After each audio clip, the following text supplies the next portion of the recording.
jalqaba irratti hangafoota oduu. Manni murtii yakkamtoota idil addunyaa ICC ministeerri muummee Israa'el Beniyaamin Netanyaahuu yakkoota waraanaa fi yakkoota dhala namaa irratti raawwateen himatamee hidhaan isaa mudachuu danda'a jedhameera.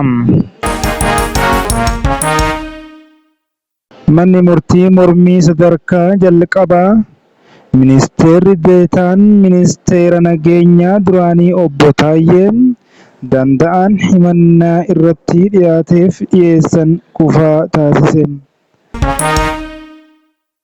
Manni murtii yakkamtoota idil addunyaa ICC ministeerri muummee Israa'el Beniyaamin Netanyaahuu yakkoota waraanaa fi yakkoota dhala namaa irratti raawwateen himatamee hidhaan isaa mudachuu danda'a jedhameera. Qondaalli kun garuu deebii kennan.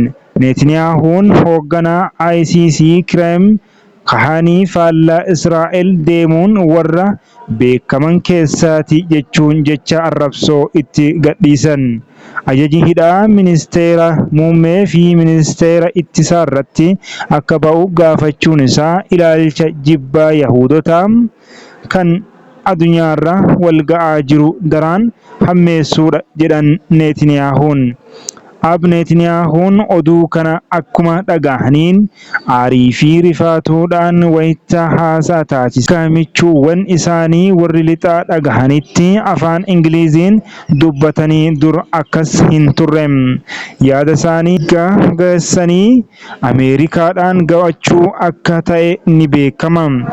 Ajajaan hidhaa ministeera muummee Israa'el dallansiise aanga'oota siyaasaa biyyattii iyyisiise kana kan baasan gorsaa mootii Biriteen kan ta'an abbaa alangaa olaanaa ICC Karim Khan. Barreeffamni ajaja hidhaa akka ba'uuf ICC'n qopheesse kun himannaa ciccimaa hooggantoota Hamas bebbeekamoo sadii ministeera muummee Israa'elii fi ministeera ittisaa biyyattii irratti dhiyeesse. Ibsi Abkaanii qopheessan kun qaamolee waraanaa kana keessatti hirmaatan hunda irratti seerri idil addunyaa fi seeronni yeroo waraanaa hundi hojiirra ooluudhaan gaafatamuun haqa qabeessa jechuun qaba jedhe. Waraana lafoo haa ta'uu ajajjaas haa ta'uu yakkoonni warra bulchitootaa siviiliis haa ta'e eenyuyyuu itti gaafatamummaa malee socho'uu hin danda'u. Hunduu akka balleessetti himatamuu qaba jedhe. Abkaaniin seerri nama adda qoodee hin hojjetu jedhan. Yoo akkas ta'e kufaatii seerichaatiif haala anjeessa jirra jechuudha jedhan. Ajaji kun akka irra ba'u kan barbaadame Israa'el irratti qofa osoo hin taane garee lachuu Israa'elii fi Hamaas akkaataa yakka raawwataniin akka gaafatamanii fi yaadameeti jedhan qondaalli ICC kun.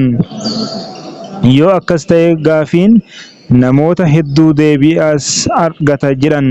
Pirezidaantii Ameerikaa Joo Baayiden ajaja hidhaa haala kanaan gaafachuun kan nama aarsu jedhan. Israa'elii fi Hamaas walqixa gaafatamuu hin danda'an jedhan. Hamaas ammoo hooggantoota isaa himannaa kana keessa akka ba'an gaafateera. ICC miidhamtootaa fi kanneen yakka raawwatan walqixxeesseera jechuun himate Hamaas. Inumaa ajaji hidhaa aanga'oota Israa'el irratti kan gaafatame barfateeti jechuun komatan. Weerartoonni Israa'elii lammiilee nagaa 100,000 lakkaa'aman irratti yakka waraanaa hedduu raawwatanii kun dhufe. Abkaan xiyyeeffannaan isaanii garee wal waraanaa jiran kunneen wal madaalchisuu miti, garuu yakka waraanaa fi yakkamtoota namummaa irratti raawwatamaa jiraniif lachuu gaafatamoo ta'uu kan jedhudha. Manni murtii kun bulchiinsa Filisxeem akka biyyaatti ilaala.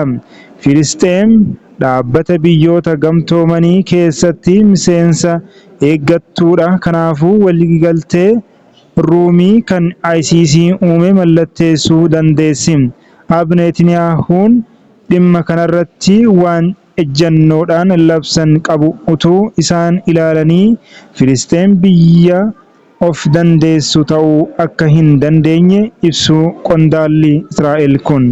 Manni murtii mormii sadarkaa jalqabaa Ministeerri Deetaan Ministeera Nageenyaa duraanii obbo Taayyeen Danda'aan himannaa irratti dhiyaateef dhiyeessan kufaa taasise.